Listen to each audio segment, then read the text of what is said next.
Good afternoon everyone and welcome back to our webinar series. I hope you're all keeping well and safe. My name is Mike and today I'm going to be covering a brand new concept within Prima surrounding pack sizes and how in the latest version that's changed. We do have Ollie on live chat as well, so if you've got any questions throughout today's session, just ask away and Ollie will be on hand to help. And also we'll hang around for a little bit as usual towards the end of the session for any further questions. So with this new concept, what's happened in the latest version of Prima, the way in which we deal with pack sizes have been updated to include this new concept called pack per. And this has been improved for greater control in supplier pack sizes and help improve situations when a supplier states an item have a different pack size but they're potentially the same items. So an example of that would be, say, Exert is selling a box of pens stating the pack size as an each, but then Vow sell the same pack of pens as a 10. Now, previously within Prima, if you were to buy both of those items for stock as a quantity of 1, you would have received 11 items into the system because Prima would have treated each as 1 and the pack 10 as 10.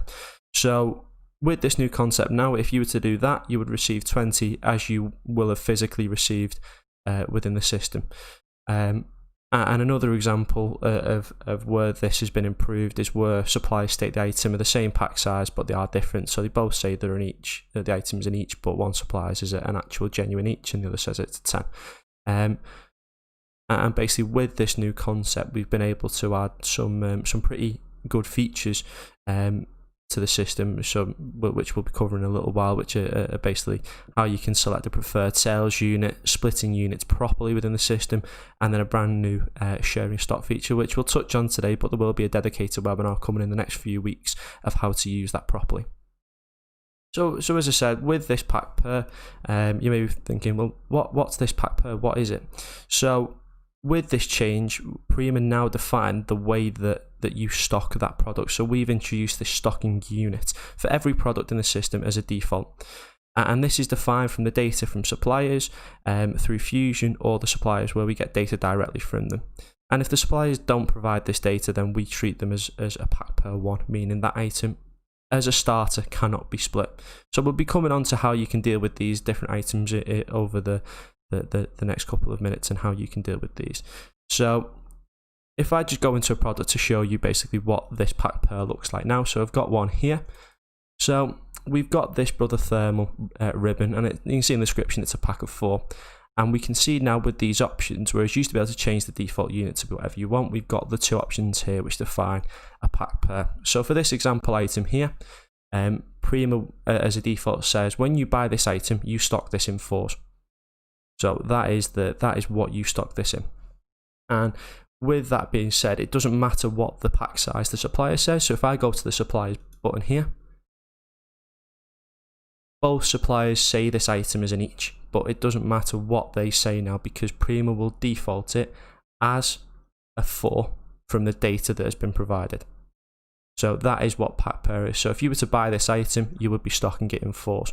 Whereas previously with the pack size it being each, it'd have been stocked in 1s, which makes splitting that item if you wanted to a little bit more difficult. So we've made it a lot easier with this now. The only difference of this is if you are an existing customer prior to this upgrade, and for example against this item previously you could have had, say, a pack 10 or whatever, you could have had a couple of different pack sizes against this item. Prima within the update will basically choose the largest pack size against the product, and that will be the pack per of that item. So if you had a pack 10 against this item previously, it would upgrade and it would be a pack per 10. So if you're an existing customer, then that will be the only difference to this. But for any new items and any new customers that have come on board as of late, you will have the data driven from the suppliers for everything, whereas for some of our older customers it'll be mostly from the suppliers. So what are the benefits of this? What are the benefits of having this new pack per concept? So if I just close out these items and go into this other product, so a good example to use would be paper. So with these items now, if you've got any of your own codes, or if you've got an item where, well, that you can get it as an alternative from another supplier in a potentially bigger pack size. But as you see with this item here, this is, it's A4 paper, it's a ream of paper, the pack per is 1. So what happens if you want to increase that and say, well, actually we can buy this paper in a box, but at the minute the system doesn't let us split it down if we want to sell it in reams to our customer.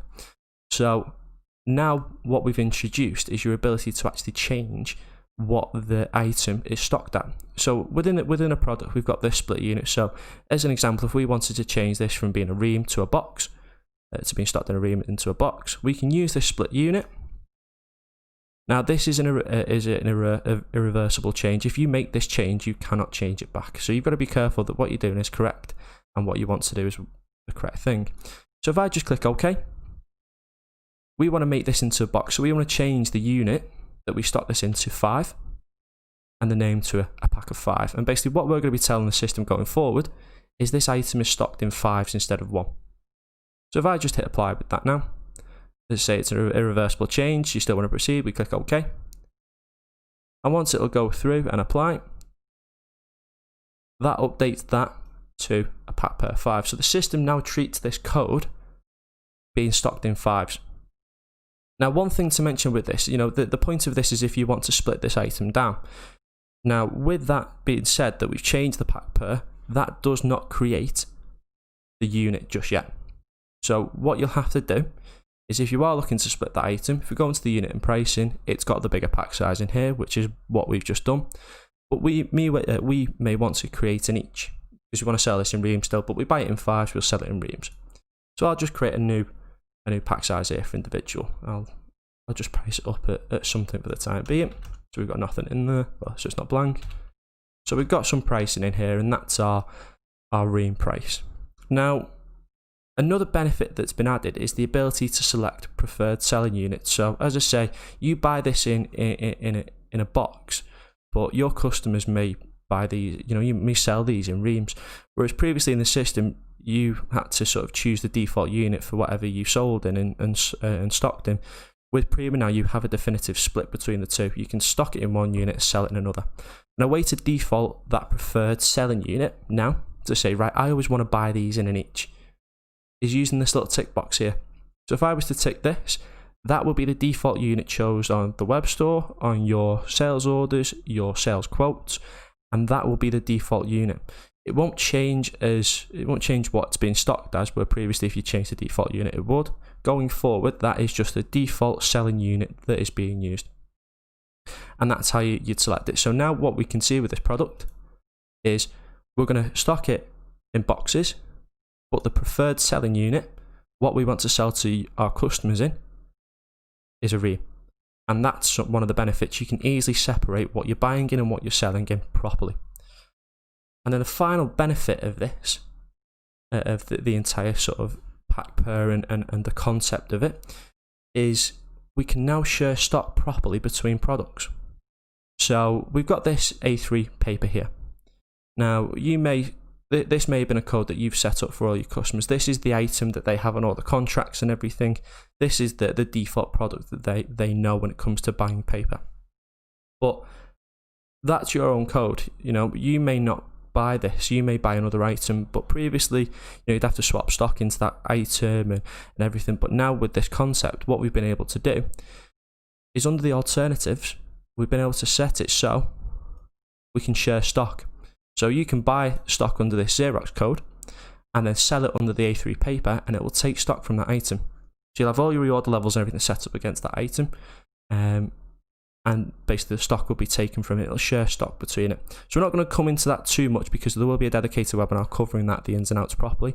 But with this concept, we've been able to introduce that also. So just as a bit of a recap and some key points to know with this pack per, you can only now buy in the unit that you are stocking. So, for example, with the paper code, if we go back to it, you may have, you may put on an each onto the order, but that doesn't mean you'll be able to purchase that each, because you can only purchase in the pack size that you are stocking. So this will stop you from having any issues with pack sizes when it comes to the requirements. You can only purchase in the pack that you stock. So you won't be able to buy an item as an each from a supplier. It will just be the pack that you stock it in. There will be some issues as the data come around where items may not be linked correctly, and that's something that you can help us work on. And if you're identifying issues, it's pretty obvious, because what you would have within the supplier tab is a discrepancy between the cost. So there may be some items that are incorrectly linked, and it should only be linked to the items that are stocking the same amount. So as an example with these two suppliers here, these are correctly linked because they're both stocking in 4s. Now, but what you may had is another supplier within here that had these available as an each. You'll be able to see because the cost price would probably be a quarter of what the other suppliers are selling it as, and that's an item where it's incorrectly linked, and you may get some issues with that. If you do come across any items like that, just let us know and we can help you resolve them. But there may just be some instances where the data is incorrectly linked. One key point to note with this, make sure that you have the latest catalogues in the system updated. Otherwise, the data like this, just as an example of what we've been through, will be incorrect. So if you've got any discrepancies, then it's always worth noting. Make sure you're keeping your catalogues up to date in the system. If you need any help on how to import them or update them, just let the customer service team know, and we can send you some guides on how to maintain those properly within the system.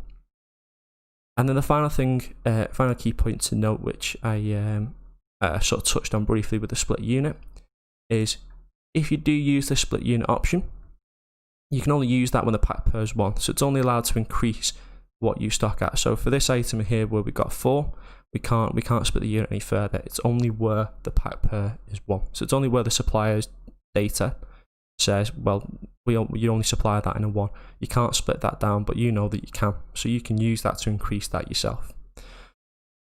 With that being said, when you do increase that, it doesn't create the split unit. So if you want to increase this into, say, a 10 to then sell it in eaches, it won't create that each. So you will still have to go in and create that each pack size. This is just purely allowing you to split the unit into what you were stocking, so to increase the unit you are stocking at. And again, with the pack per, this is what you will be stocking the item as. It doesn't matter what the suppliers say the pack size is, this is what you'll be stocking at going forward. And that's how the system will work. I say that's the end of today's session. If you have any questions, myself and Ollie will be hanging around for a little while, so just ask away. But apart from that, thank you for tuning in, and we'll see you next week.